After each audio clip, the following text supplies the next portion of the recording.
마약 투약 혐의를 받고 있는 배우 이선균 씨가 어제 형사 입건돼 피의자 신분으로 전환됐습니다. 이 씨와 함께 마약을 투약한 것으로 의심받고 있는 강남의 한 유흥업소 종업원은 구속됐습니다. 보도에 김청윤 기자입니다.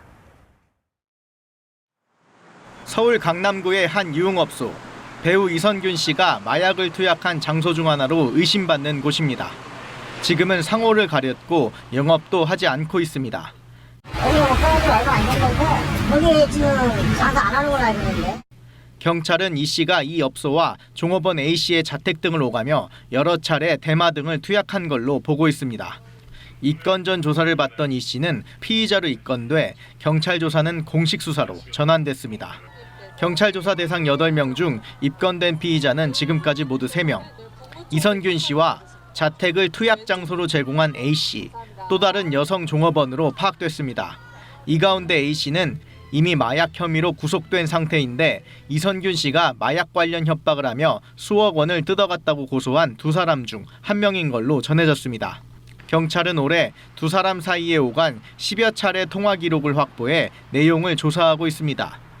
이 씨 측은 마약 투약 사실을 알리겠다는 협박을 받았다는 취지로 주장하고 있는데 그래서 실제 마약을 했는지에 대해선 말할 단계가 아니다. 경찰 조사를 성실히 받겠다는 입장만 밝히고 있습니다. 2명인 것처럼 했는데 1명인지 2명인지 아니면 11명인지 이런 거를 수사를 해봐야죠. 경찰은 조사 대상 8명 중 아직 입건되지 않은 5명에 대해선 실제 마약 투약 여부를 계속 확인하고 있습니다. 남양유업 창업주의 외손녀 황하나 씨, 가수 지망생 한모 씨 등입니다.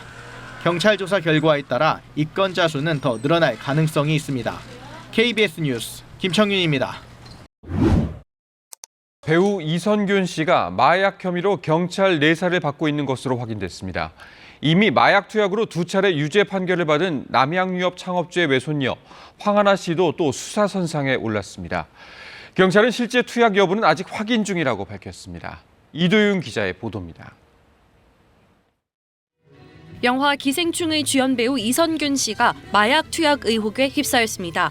서울 강남의 한 유흥업소 마약 사건을 수사 중인 경찰이 이 씨 등 연예계 관계자들과 유흥업소 종사자 등 모두 8명의 마약 첩보를 입수한 겁니다. 현재는 입건 전 조사, 이른바 내사 단계입니다. 이 씨는 의혹이 불거진 지 하루 만에 소속사를 통해 수사에 성실히 임하겠다는 입장을 내놨습니다. 그러면서 마약 투약을 알리겠다는 협박을 지속적으로 받아 3억 5천만 원을 갈취당했다고 주장했고 사건 관련자와 성명 불상의 인물 2명을 검찰에 고소했다고 밝혔습니다. 이 씨와 함께 경찰 조사 대상이 된 나머지 7명 중엔 남양유업 창업주의 외손녀 황하나 씨도 포함된 걸로 확인됐습니다. 황 씨는 이미 필로폰 투약으로 2019년과 2021년 각각 집행유예와 실형 선고를 받았고 출소한 지 1년이 지났습니다. 이 밖에 가수 지망생과 유흥업소 종사자 등도 경찰 수사선상에 올랐는데 마약 전과자가 적지 않은 걸로 전해졌습니다. 경찰은 다만 이들이 유흥업소와 주거지 등에서 마약을 했다는 게 첩보 내용이지만 실제 투약 여부는 아직 확인되지 않았다고 밝혔습니다. 경찰은 다음 주쯤 투약한 마약 종류와 투약 장소, 일시 등을 특정할 수 있는 조사 대상을 선별한 후 피의자로 입건할 방침입니다. KBS 뉴스 이도윤입니다.